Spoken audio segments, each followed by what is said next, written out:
we've had some instances now. We can't get a Democrat to run in the 5th district against Murtaugh. The Republicans can't get. You said that's because of finances, opposed because I don't think they can win. Part of it is that they can't get a Republican to run against McDowell. You know, it's often very hard to get people to run for these sacrificial land positions. We don't have anybody running to Gordon Burroughs for the county board. I don't think you know, the Republicans will put anybody against Jennings. Maybe they will, maybe they won't. But that happens in both parties, and there are no term limits there. That wouldn't affect us, the county, necessarily their own rules. But I think that's has to do with Jules just says, you know, people won't run if they don't think they have a shot. It's not about the money. It's about, you know, they really don't have a shot. In New York City, more people run, and again, part of it is term limits. Unless you get a Joey Barrett, you can't run anyway. Right. Part of it is term limits, but they had tremendous amounts of people. I think they have like 7 or 8 people, sometimes 10 people that run for these open council seats and the mayoral seats and control seats. I know we need to wrap this up, right? Oh, okay. I'm trying to read your mind. A couple of things. You had mentioned starting in 2007, but I believe it would be starting in 2009. Well, no. It would be for the 2009 race, right. But people, that's a detail, that's a detail. Okay. Yeah. And so this would only pertain to all elected officials in the city of Yonkers. Right. Actually, we can't do anything with anything else. It could conceivably start in 2008 for a judicial race. I don't know who's up on the bench, but judicial. Okay. Yeah. And then the last question will come to me soon. Chuck, we had a conversation, obviously, at our last meeting about campaign finance reform.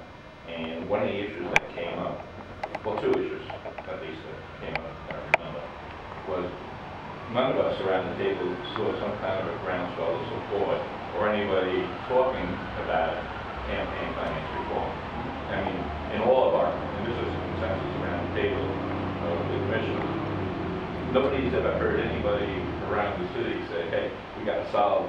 In other words, when we dealt with, other than you, when we dealt with ethics, and you know, there was a lot of people out there talking about, we got to do something. I haven't heard much around the city, at least.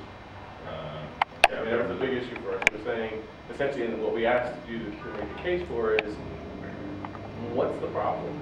You know, we have, as he said, we don't sit around talking about it and feel like we're fairly informed, fairly active folk. And we weren't sitting around saying, you know, one of the things we need to solve is campaign finance reform. You know, we need to do something here. And so that leads to a number of these issues of, you know, if we don't have this issue, why put all of this effort into this answer when we don't yet have a strong enough question? Well, there are a couple of ways to approach that. One is, a lot of times you float things in June, July, you have your public hearings. If people come down and shoot it down, then you don't put it on the ballot. So one thing is to put it out there, see if people like it or they don't like it, and then decide whether or not to move forward. The other way is to give me a challenge and say, okay, come back next year, you know, build support for it and see if there's a problem there. I mean, that's another way to do it. I have addressed this board in the past, and last year the response was, it's not a bad idea, but you approach this kind of late in the cycle, try it next year. But it wasn't try it next year to build a constituency for it. You know, again. Well, I mean, to be honest with you, the answer wasn't not a bad idea. The answer was it was too late for us to take it up. Okay, that's fine. So we didn't just look at it whether it was a good or a bad idea. But going along with what Robert was talking about, I believe Lorraine asked you the question around cost. Yeah. I think we would need to have some sense of what is this going to cost the city of Yonkers before we put it forth. And the cost is partially the staff. Right. The other cost is this matching funds issue. So I'll throw that out to you. And I know that you don't have an answer right now at your fingertips. The other issue is you speak of leveling the playing field, and I'm just not clear on how this levels the playing field from someone who has money. Can't they still bring all that money to the table and do it? So how does, Okay, if somebody is independently wealthy and they say, look, I don't even want to bother raising money, then they don't opt in. Right. So they don't get the spending limits, they don't get the matching funds, Right. and their opponent gets So he gets a 6 to 1. bonus. But 6 to 1 on this lower level. Lower level. This lower Right. level contribution. But so Yeah. number one, they can still do all of that they do with their Right. money. So that's the first. But at least it gives the opponent an opportunity to get in the game. I mean, get in the game at a lower level. And so what I would like to know is how much of the money is given at this $50, Yeah. $100 level. I mean, isn't the money? I don't know. I shouldn't say isn't. I'm asking. Is the money given at that level, the $50 to $100 level, and people are raising $200,000, $400,000, $1 million by several $50 contributions? Are they raising that kind of money at the $1,000 and $5,000 level? $1,000 for the individual, $5,000 for the past. Where's this money being raised? Well, I can tell you as a candidate, I've had everything from $12 bowling parties because I wanted to get a large list of people in my orbit that I would then contribute to. But it doesn't sound like this is an issue. Call time is something that all candidates have to do, and it's a pain in the neck.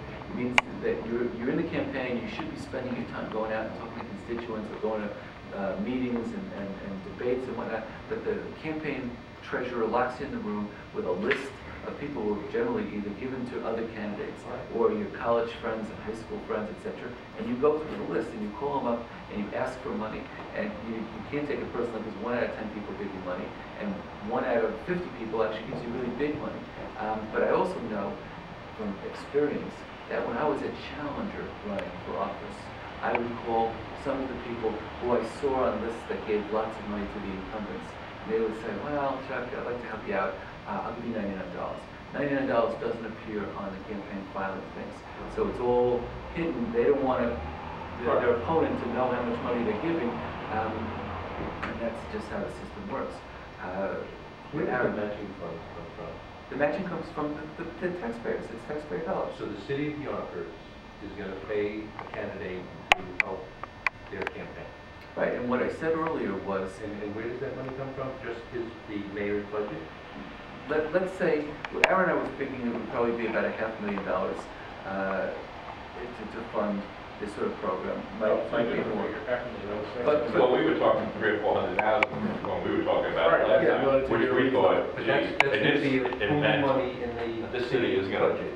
yeah, that It's would going to be... get distributed to candidates. Right, so the city budget of $850 million, $500,000 is what? It's a half of what? It's a quarter of a percent. Is that correct? $850 million budget, so it would be 0.3% of the budget. Talk to the teachers union about $500,000. All right, look, I'm not No, saying I'm it's just saying, insignificant. they're running around if they don't get 50. But what I said earlier, and I'll repeat it because Marty wasn't here earlier, is that these candidates, these big developers and other people who give contributions to all the incumbents and then pass that cost along to the city in the cost of the goods or services they're providing to the city, it's affecting taxpayers anyway. So it's not like there's no cost to doing nothing. There is a cost to doing nothing. This just shifts the cost a little bit, and it's more open. Chuck, can I just add one thing? Well, 2 things actually. One is I talked to someone from the Campaign Finance Board in New York City, and she said that to their surprise it was actually cheaper than they thought it was going to be. Their first year was about $4 million In New York City. in New York City, Huge, so yeah. they have a budget of $30 billion or something like that. I don't know how that would work if it's proportional in Yonkers. That's one thing. The second thing. Excuse me, the matching funds? Yes, that portion is $4 million.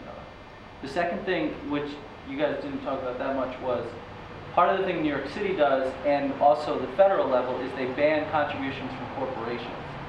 I think if you talk about Totally banned or banned if you opt in? totally banned, and they have that right, totally banned. So one of the things that does is you're talking to constituents, and I encourage you guys to ask people as well, is if you're talking about campaign finance reform, you might not get a great response.